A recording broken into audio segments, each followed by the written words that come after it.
Hi friends, welcome to our family. கடைசி அந்த junior காரன் தான் டான் குரூப் ஆஃப் இண்டஸ்ட்ரியோட வாரிசு அப்படிங்கிற மாதிரி காட்டி முடிச்சிருப்பாங்க. அதுக்கப்புறம் என்ன நடக்குதுங்கிறத நம்ம டிராமாக்குள்ள போய் பார்க்கலாம். டிராமாவோட ஓப்பனிங்லயே ஒரு திருட்டு பையன் ஜென்ஸ் டாய்லெட்டுக்குள்ள அறக்க பறக்க ஓடி வரான். மின்னும் பின்னாடியே விரட்டிட்டு வரா. பாவாங்க அர்ஜென்ட்டா முச்சா போயிட்டு இருந்தவனுங்கெல்லாம் ஷாக் ஆயிடுறானுங்க. ஆனா மின்னு அதெல்லாம் கண்டுக்கிற மாதிரி இல்லைங்க. வந்தவனை அரெஸ்ட் பண்றதுலே குறியா இருக்கா. அந்த திருட்டு பையிலும் மின்ன அட்டாக் பண்ணலான்னு பார்க்கும் போது அவனை தூக்கி வாரி ஒரு ஸ்நாக்கை போடுறா. பைபிள் அந்த இடத்துல லாக் ஆகுறான். அதுக்குள்ளேயும் ஜூனியர்காரன் ஹேண்ட் கஃபோட வந்து அந்த திருட்டு பையனை பிடிச்சிடுறான். இப்பதான் மின்னுக்கு புரியுது எந்த ரூம்குள்ள இருக்கும் அப்படிங்கிறது. அதனால பாவாங்க பள்ளி மாதிரி ஒட்டிட்டு இருந்த அத்தனை பேத்துக்கிட்டையும் சாரி சொல்லும் போது அதுல ஒருத்தனை பார்த்து உறைஞ்சு போய் நிக்கிறா.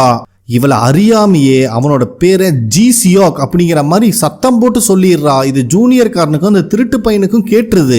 ஆக்சுவலா முன்ன பாக்குற அவனும் லைட்டா ஷாக்கிங்ல தான் நின்றுட்டு இருக்கான். இருந்தாலும் சமாளிச்சாகணுமே. உச்சா போய்கிட்டே பார்த்து ரொம்ப நாள் ஆச்சு, நல்லா இருக்கியா அப்படிங்கிற மாதிரி அவன் பேச்சு கொடுக்குறான். இந்த சமயத்துல வெளியே இருக்கிற கண்ணாடிக்காரனை காட்டுறாங்க. இவங்களுக்காக வெயிட் பண்ண சொல்லியிருந்தா பைபிள் அவனோட ஒய்ஃப் யூடியூப் சேனல் ஒன்று நடத்திட்டு இருப்பா. அதுக்கு போய் கமெண்ட் போடுறான், வீடியோ சூப்பரா இருக்கு, எக்ஸ்பிளைன் பண்ற, நீங்க அழகா இருக்கீங்க கண்ணா பின்னான்னு. அந்த சமயத்துல ஜூனியர்காரன் அந்த திருட்டு பையனை கூப்பிட்டுட்டு கண்ணாடிக்காரன் இருக்கிற காருக்குள்ள வந்து உட்காந்துடுறான். அப்ப கண்ணாடிக்காரன் மின் எங்கன்னு கேட்கும் போதுதான் ஜூனியர் இருந்துட்டு யாரோ தெரிஞ்சவங்களை பார்த்தாங்க, அவங்க கூட பேசுறேன்னு சொல்லி போயிருக்காங்கன்னு சொல்லிட்டு ஜின் சியாப்னு பேரை தப்பா சொல்றான். ஆனா கூட இருக்கிற திருட்டு பையன், சார் அவன் பேர் ஜி சியாக்குங்க அப்படின்னு கரெக்ட் பண்ணி கொடுக்குறான். இதுக்கு ஜூனியர்கார கண்ணாடிக்காரனை பாராட்ட வேற செய்யறான். உனக்கு ஞாபக சக்தி சூப்பரா இருக்குடா அப்படின்னு. கண்ணாடிக்கார ரெண்டு பேத்தையும் முறைச்சதுக்கு அப்புறம் தான் சைலண்ட் ஆகுறானுங்க. அப்புறம் கண்ணாடிக்காரனும் யோசிச்சு பாக்குறான், இந்த ஊர்ல மின்னுக்கு தெரிஞ்சவங்க யாரா இருப்பா, பேர் என்ன சொன்ன, ஜி சியாக்கா, அடப்பாவி அந்த லூசு பையன் கூட பேச போயிருக்கா அப்படின்னு கேட்கும் போது இவங்களுக்கு ஒன்னும் புரியல. அப்பதான் கண்ணாடிக்கார சொல்ல ஆரம்பிக்கிறான், ஆக்சுவலா ஸ்டார்டிங்ல மின் இந்த டிபார்ட்மெண்ட்ல ஜாயின் பண்ணும்போது லோ லெவல் ரேங்கிங்ல இருந்திருக்கா. அப்போ இந்த ஜி சியாக்கு தான் டேட் பண்ணிட்டு இருந்திருக்கா.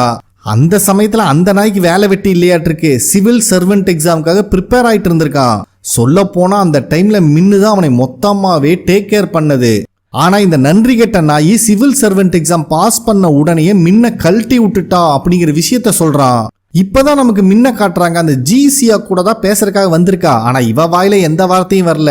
அப்ப அந்த ஜி சியாக் இருந்துட்டு, என்னைக்காவது கண்டிப்பா உன்னை நான் மறுபடியும் மீட் பண்ணுவேன்னு நினைச்சேன், ஆனா ஜென்ஸோட ரெஸ்ட் ரூம்ல மீட் பண்ணுவேன்னு எதிர்பார்க்கல அப்படின்னு எடுத்த உடனே மொக்க கொடுக்குறான்.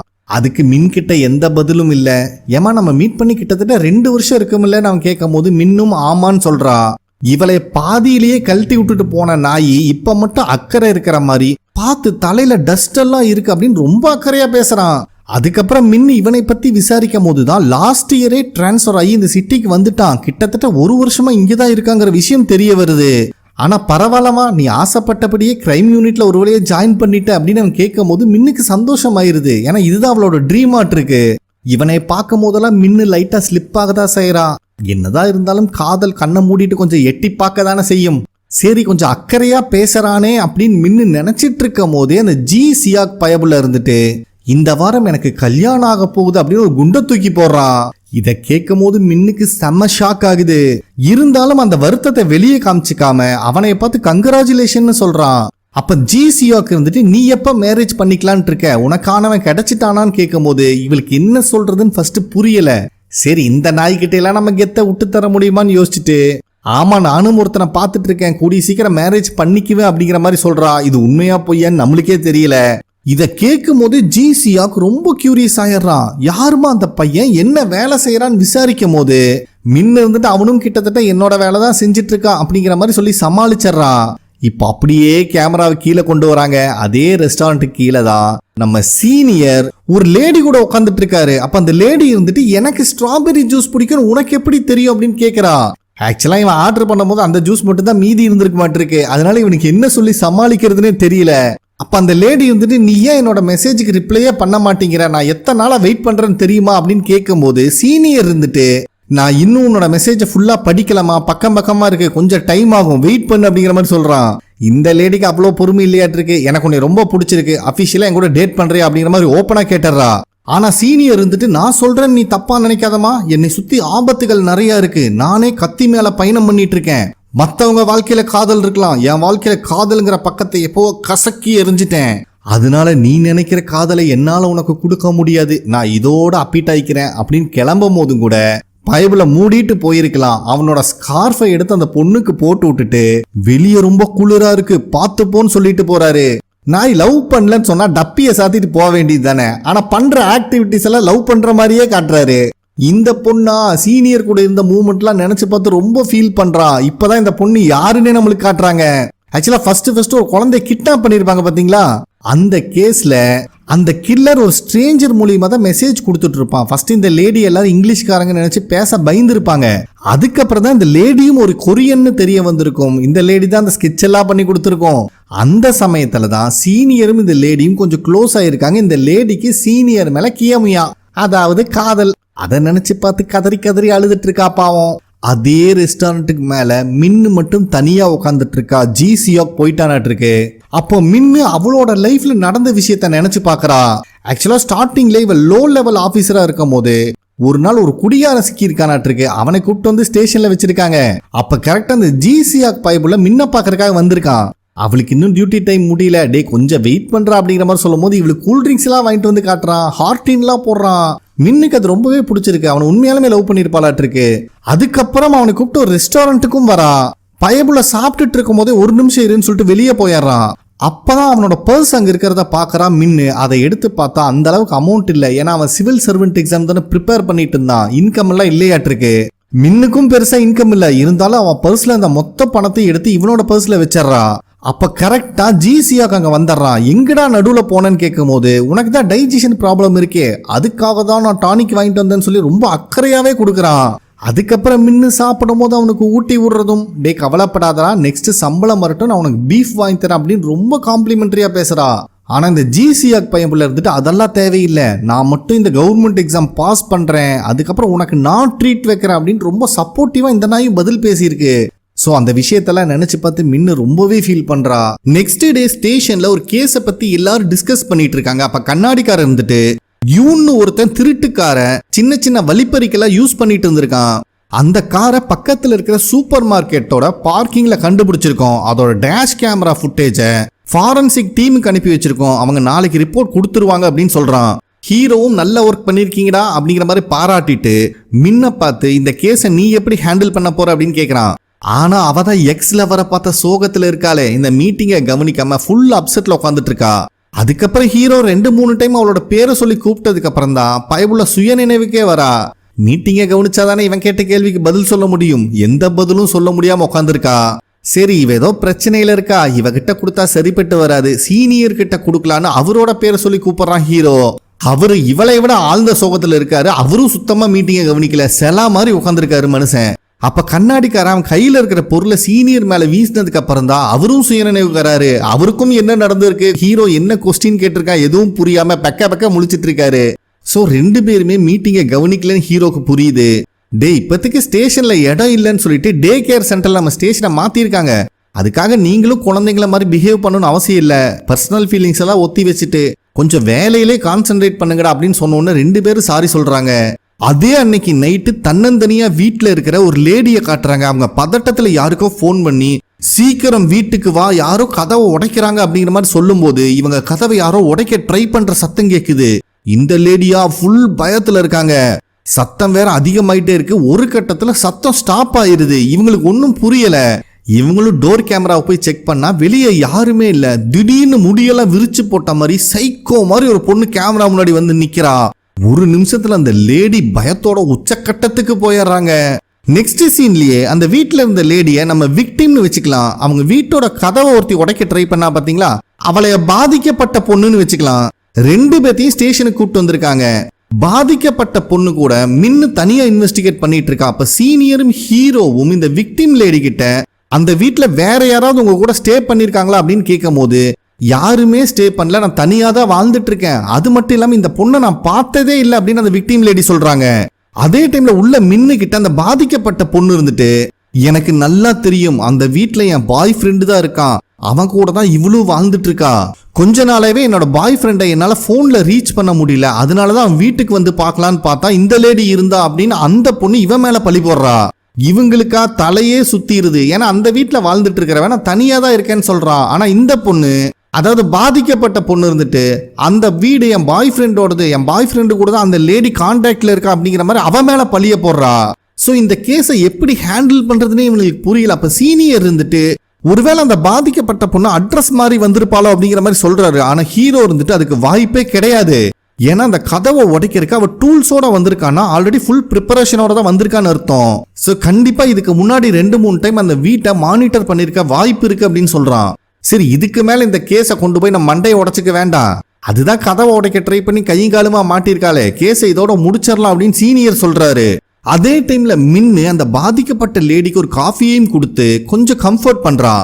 சரிம்மா, உன் பாய் ஃப்ரெண்டு பேரை கேட்டா அது தெரியலன்னு சொல்ற, உன் பாய் ஃப்ரெண்டு எப்படி இருப்பான்னு கேட்டா அதுவும் சொல்ல மாட்டேங்கிற, அப்புறம் எப்படி உன்னோட பாய் ஃப்ரெண்ட் அந்த அப்பார்ட்மெண்ட்ல தான் இருக்காங்கிறத மட்டும் கன்ஃபார்மா சொல்ற அப்படின்னு கேட்கும்போது அந்த பாதிக்கப்பட்ட பொண்ணு இருந்துட்டு என்னோட பாய் ஃப்ரெண்ட் NISல ஒர்க் பண்றான், அதாவது நேஷனல் இன்டெலிஜென்ஸ் சர்வீஸ்ல ஒர்க் பண்ணிட்டு இருக்கான், அந்த அப்பார்ட்மெண்ட்டை அவனுக்கு ஆஃபீஸ்ல ப்ரொவைட் பண்ணிருக்காங்க, இது சீக்ரெட் சர்வீஸுங்கிறனால அவனை மீட் பண்ணது கிடையாது, அவனுக்கு ஏதாவது தேவைன்னா என்கிட்ட சொல்லுவான், நானும் வந்து டோருக்கு முன்னாடி வச்சுட்டு போயிருவேன் அப்படிங்கிற மாதிரி சொல்றா.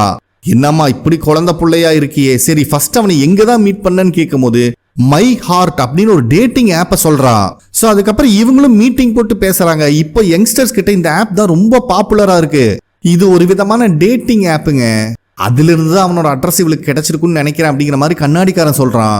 அப்ப மின்னு இருந்துட்டு அந்த அபார்ட்மெண்ட் வந்து ஒரு சேஃப் ஹவுஸ் NISல இருந்து ப்ரொவைட் பண்ணிருக்காங்கன்னு அந்த பையன் பொய் சொல்லி இருந்திருக்கான், அது மட்டும் இல்லாம NISல ஒர்க் பண்ணேன்னு சொல்லி வச்சிருக்கான் அப்படிங்கிற விஷயத்த சொல்றா. இதை கேட்கிற எல்லாத்துக்கும் தூக்கி வாரி போடுது, NISோட பேரை யூஸ் பண்ணியா ஃப்ராடு தரம் பண்ணியிருக்கான் அப்படின்னு. அதுக்கப்புறம் அந்த பாதிக்கப்பட்ட பொண்ணை பத்தி கேட்கும் போதுதான் மின்னு இருந்துட்டு அவ ஒரு ஸ்டூடெண்ட், சிவில் சர்வெண்ட் எக்ஸாமுக்காக ரொம்ப தீவிரமா ப்ரிப்பேர் பண்ணிட்டு இருந்திருக்கா, எந்த பொழுதுபோக்குக்கும் டைவர்ட் ஆகாம அவ உண்டு அவளோட படிப்புண்டுன்னு இருந்தவ ஒரு டைம் இந்த ஆப்பை பத்தி அவளுக்கு மொபைல்ல தெரிய வந்திருக்கு, அவளும் ஒரு கியூரியாசிட்டியில இன்ஸ்டால் பண்ணி தொலைச்சிட்டா. அதுக்கப்புறம் அந்த ஆப்ல இருந்து நோட்டிபிகேஷனா வந்துட்டு இருந்திருக்கு, இவளும் போய் செக் பண்ணி பார்க்கும் போதுதான் அந்த பையனோட ப்ரொஃபைலை செக் பண்ணிருக்கா. அதுல அவனோட லைஃப் ஸ்டைல் பார்க்கும்போது இவளுக்கு ரொம்பவே பிடிச்சிருக்கு, நல்ல லக்ஸரியான காரு, உடம்ப வேற ரொம்ப ஃபிட்டா வச்சிருந்திருக்கான். அதனால இந்த பொண்ணு இம்ப்ரெஸ் ஆகி அவங்க கூட அந்த ஆப்ல சேட் பண்ண ஆரம்பிச்சிருக்கா. இது அப்படியே போக போக கொஞ்சம் தீவிரமா இருந்திருக்கு. சொல்ல போனா அவன் படிப்புலையும் கூட கான்சென்ட்ரேட் பண்ணாம இவன் கூட சேட் பண்றத ஃபுல் டைம் வேலையா வச்சிருந்திருக்கா. அப்படியே 1 மாசம் கடந்து போயிருது. அதுக்கப்புறம் தான் 2 பேரும் கல்யாணம் பண்ணலான்னு ஒரு முடிவு எடுத்திருக்காங்க. இதுல முக்கியமான விஷயம் என்னன்னா, அவனை நேர்லயே பார்த்ததில்ல, அவன் பேரை மட்டுமே வச்சு அவன் கூட என்கேஜ்மெண்ட் பண்ணிருக்கா அப்படின்னு தெரிஞ்ச உடனே கண்ணாடிக்காரனுக்கு செம்ம காண்டாயிருது. அவ என்ன பைத்தியமா, இந்த காலத்து பொண்ணுகளுக்கு அறிவு இருக்கா இல்லையா, அது எப்படி ஒருத்தனை பத்தி ஒண்ணுமே தெரிஞ்சுக்காம இவ்வளவு அசால்ட்டா முடிவெடுக்கிறாங்க, கல்யாணங்கிறது என்ன அவ்வளவு விளையாட்டு காரியமா அப்படின்னு கத்துன்னு கத்துறான். அப்ப சீனியர் இருந்துட்டு தம்பி காதலுக்கு கண் இல்லப்பா அப்படின்னு ரொம்ப சோகமா சொல்றாரு. அதுக்கு மின்னும் தலையாட்டிட்டு இருக்கா. பாவம் இவங்க 2 பேரும் தான் இப்பத்துக்கு பாதிக்கப்பட்டிருக்காங்க. ஹீரோ இருந்துட்டு அந்த பொண்ணு அவங்கிட்ட பணத்தை ஏதாவது இழந்திருக்காளா அப்படின்னு கேட்கும் போது மின் இருந்துட்டு இப்ப வரைக்கும் 400 மில்லியன் வான் அந்த பொண்ணு கொடுத்துருக்கான்னு சொன்ன உடனே எல்லாரும் வாய பொழந்துடுறாங்க. படிச்சிட்டு இருக்கிற பொண்ணுகிட்ட அவ்வளோ பணம் ஏதுமா அப்படின்னு கேட்கும்போது, அட தெரிஞ்சவங்க கிட்ட எல்லாம் கடன் வாங்கியிருக்கா, அது இல்லாம நிறைய ஆப்ல கடன் வாங்கி கொடுத்துருக்கா அப்படிங்கிற விஷயத்த அவ சொல்றா. அவ என்ன பைத்தியமா, கடன் வாங்கி முகம் தெரியாதவனுக்கு எதுக்கு கொடுக்கணும்னு கண்ணாடிக்காரன் கேட்கும் போது மறுபடியும் சீனியர் இருந்துட்டு காதல்னா அதுதான்டா, உண்மையான காதலுக்காக என்ன வேணா பண்ணலாம் அப்படின்னு சொல்றாரு. இதுல கண்ணாடிக்காரனுக்கு செம்ம காண்டாயிருது. யோ பெருசு, சீனியர்னு கூட பார்க்க மாட்டேன், கொஞ்ச நேரம் வாயை மூடிட்டு அப்படின்னு மிரட்டி விட்டுறான். அப்ப கண்ணாடிக்காரர் இருந்துட்டு ஏமா இவ்வளோ பணத்தை அவ எப்படிமா கொடுத்தா, அவளுக்கு சந்தேகமே வரலையான்னு கேட்கும் போது மின்னு இருந்துட்டு அந்த பையன் NISல ஒரு சீக்ரெட் ஏஜென்ட்னு பொய் சொல்லி வச்சிருக்கான், அது மட்டும் இல்லாம இப்ப ஏதோ சீக்ரெட் ஆபரேஷன்ல இருக்கிறனால வெளியே வர முடியாது அப்படின்னு சொல்லி அந்த பொண்ணுகிட்ட கொஞ்சம் கொஞ்சமா பணத்தை கடன் வாங்கியிருக்கான். அது மட்டும் இல்லாம இந்த சீக்ரெட் ஆபரேஷன் முடிஞ்ச உடனே அவனுக்கு ஒரு நல்ல பொசிஷன் கிடைக்க போகுது, அதுக்கப்புறம் 2 பேரும் அப்ராட்ல போய் செட்டில் ஆகலாம்னு சொல்லி தான் இந்த பொண்ணோட மண்டையை கழுவி இருக்கான் அப்படிங்கிற விஷயத்த மின்னு சொல்றா. கண்ணாடிக்காரர் இருந்துட்டு நீ சொல்லும் போதே இது பொய்ன்னு தெரியுதுமா, அந்த பொண்ணுக்கு இது கூட புரிஞ்சுக்கிற அளவுக்கு அறிவே கிடையாதா அப்படின்னு கத்துறா மறுபடியும். அப்ப சீனியர் இருந்துட்டு நான் தான் சொல்றேன்ல காதல்னா அப்படிதான் இருக்கும் அப்படின்னு வெறி கொண்டு கத்திட்டு இருக்காரு. இத கேட்கிற எல்லாரும் ஒரு நிமிஷம் மிரண்டு போய் ஷாக் ஆயிடுறாங்க. மின்னுக்கு மட்டும்தான் புரியுது காதலோட அருமை, பாவம். அப்ப ஹீரோ இருந்துட்டு கிடைச்ச எவிடன்ஸ் எல்லாம் வச்சு பார்க்கும்போது கிடைச்ச வரைக்கும் பணத்தை சுருட்டிட்டு அந்த பொண்ணுக்கு அல்வா கொடுத்துட்டு போயிட்டாங்கிறது மட்டும் தெரியுது. அதுக்கப்புறம் அந்த ஆப்ல இருக்கிற அட்ரஸை வச்சுதான் அந்த பொண்ணு அந்த அப்பார்ட்மெண்ட்டை நோட்டை விட்டுருக்கா. அப்ப அங்க ஒரு பொண்ணு இருக்கிறத பார்த்த உடனே ஒருவேளை இவ கூட இல்லீகல் கான்டாக்ட்ல இருப்பானோ அப்படிங்கிற சந்தேகம் அவளுக்கு வந்திருக்கு. அப்படின்னு ஹீரோ சொல்லிட்டு இருக்கும் போதே மின்னு இருந்துட்டு இந்த கேஸை நான் எடுத்துக்கிறேன் அப்படின்னு சொல்றான். அதுக்கு ஹீரோவும் ஒத்துக்கிறான். அப்ப ஹீரோ சீனியரை பார்த்து நீங்க மின்னுக்கு அசிஸ்ட் பண்ணுங்கன்னு சொல்லும் போது சீனியர் இருந்துட்டு எனக்கே 1000 பிரச்சனை முதுகுல தொங்கிட்டு இருக்கு, நான் ஏன்பா இதை எடுத்துக்கணும் அப்படின்னு கேட்கிறாரு. அட லவ்ல நீங்க தான் பழந்துன்னு கொட்டை போட்டவராச்சே, அதனால மின்ன நீங்க அசிஸ்ட் பண்ணுங்க அப்படிங்கிற மாதிரி ஹீரோ சொல்லிடுறான். அதுக்கப்புறம் அந்த பொண்ணு அந்த ஏமாத்தின பையன் கூட வீடியோ சேட் பண்ணிருப்பா பாத்தீங்களா, அந்த ஏமாத்தின பையனை ஃப்ராடுன்னு வச்சுக்கலாம். அந்த வீடியோ கிளிப்பை ஃபாரன்சிக் ஆபீசருக்கு பிளே பண்ணி காட்டுறான். ஆனா அந்த ஃபாரன்சிக் ஆபீசர் லேடி இந்த வீடியோவை பார்த்த உடனே அது ஃபேக்குன்னு சொல்லிடுறாங்க. என்னடான்னு பார்த்தா ஆர்டிபிஷியல் இன்டெலிஜென்ஸ்ல சைக்கோ அனாலிசிஸ் அப்படிங்கிறதுலயும் சர்டிபிகேட் வாங்கி வச்சிருக்கு இந்த லேடி, எதையும் விட்டு வைக்கலையாட்டிருக்கு. அதுக்கப்புறம் அந்த லேடி அந்த வீடியோ அனலைஸ் பண்ணி ஹீரோக்கு எக்ஸ்பிளைன் பண்றாங்க. பாத்தியா, ஒரு ஃப்ரேம்ல இருந்து இன்னொரு ஃப்ரேமுக்கு மாறும் போது உள்ள இன்னொரு ஃபேஸ் இருக்கிறது தெரியுது, ஸோ கன்ஃபார்மா இது ஃபேக் வீடியோ தான் அப்படின்னு சொல்லிட்டு ஒரு நிமிஷம் இரு, இந்த வீடியோவை நான் எங்கேயோ பார்த்துருக்கேன்னு சொல்லிட்டு இந்த ஃபாரன்சிக் லேடி அவங்க சிஸ்டம்ல செக் பண்றாங்க. பார்த்தா இந்த வீடியோவோட ஒரிஜினல் வீடியோ அவங்க கிட்ட இருக்கு.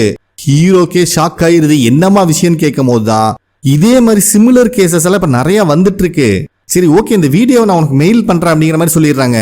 அதுக்கப்புறம் வீட்டுக்கு வந்த ஹீரோவும் கேஸ் சம்பந்தமா ஒர்க் பண்ணிட்டு இருக்கும் போது டேபிள்ல இருக்கிற சாக்லேட்டை எப்பவும் போல எடுத்து வாயில போடுறான். அந்த டேபிள்ல அவனும் ஒரு லேடியும் எடுத்துக்கிட்ட போட்டோ அங்கேயே தான் இருக்கு. அப்பதான் ஒரு பிளாஷ்பேக் காட்டுறாங்க. இதுக்கு முன்னாடி ஹீரோ எக்ஸாமுக்கு ப்ரிப்பேர் பண்ணிட்டு இருக்கும் போது அந்த லேடியும் அவனோட ஃப்ரெண்டு தானே இருக்கு, அவ தான் இந்த சாக்லேட் சாப்பிட்டு இருந்திருக்கா. இது என்னதுன்னு கேட்கும் போது இது பிரெயினை நல்லா இம்ப்ரூவ் பண்ணும், மெடிசன்லாம் எடுத்துக்கிறதுக்கு பதிலாக சாக்லேட் எடுத்துக்கலாமே அப்படிங்கிற மாதிரி அந்த பொண்ணும் சொல்றா.